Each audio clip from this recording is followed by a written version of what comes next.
दोस्तों, क्या आप जानते हैं बाबा नीम करौली के कंबल का रहस्य? चलिए जानते हैं। बाबा हमेशा कंबल ही ओढ़ा करते थे।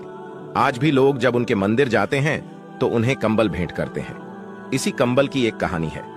बाबा के कई भक्त थे। उनमें से ही एक बुजुर्ग दंपत्ति थे जो फतेहगढ़ में रहते थे। यह घटना 1943 की है। एक दिन अचानक बाबा उनके घर पहुंच गए और कहने लगे वे रात में यहीं रुकेंगे। दोनों दंपत्ति को अपार खुशी तो हुई, लेकिन उन्हें इस बात का दुख भी था कि घर में महाराज की सेवा करने के लिए कुछ भी नहीं था। हालांकि जो भी था उन्होंने बाबा के समक्ष प्रस्तुत कर दिया।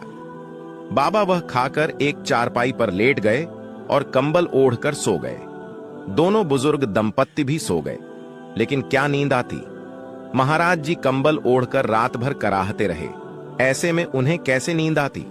वे वहीं बैठे रहे उनकी चारपाई के पास। पता नहीं महाराज को क्या हो गया, जैसे कोई उन्हें मार रहा है। जैसे तैसे कराहते कराहते सुबह हुई।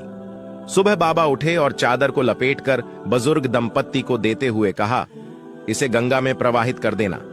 इसे खोलकर देखना नहीं, अन्यथा फंस जाओगे।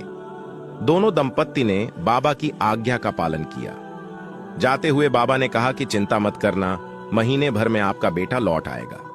जब वे चादर लेकर नदी की ओर जा रहे थे तो उन्होंने महसूस किया कि इसमें लोहे का सामान रखा हुआ है, लेकिन बाबा ने तो खाली चादर ही हमारे सामने लपेटकर हमें दे दी थी।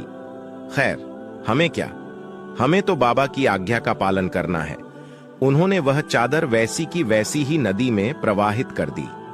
लगभग 1 माह के बाद बुजुर्ग दंपत्ति का इकलौता पुत्र बर्मा फ्रंट से लौट आया। वह ब्रिटिश फौज में सैनिक था और दूसरे विश्व युद्ध के वक्त बर्मा फ्रंट पर तैनात था। उसे देखकर दोनों बुजुर्ग दंपत्ति खुश हो गए और उसने घर आकर कुछ ऐसी कहानी बताई जो किसी को समझ नहीं आई। उसने बताया कि करीब महीने भर पहले एक दिन वह दुश्मन फौजों के साथ घिर गया था। रात भर गोलीबारी हुई। उसके सारे साथी मारे गए, लेकिन वह अकेला बच गया।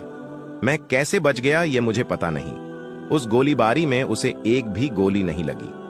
रात भर वह जापानी दुश्मनों के बीच जिंदा बचा रहा।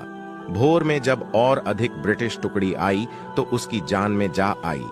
यह वही रात थी जिस रात नीम करौली बाबा जी उस बुजुर्ग दंपत्ति के घर रुके थे।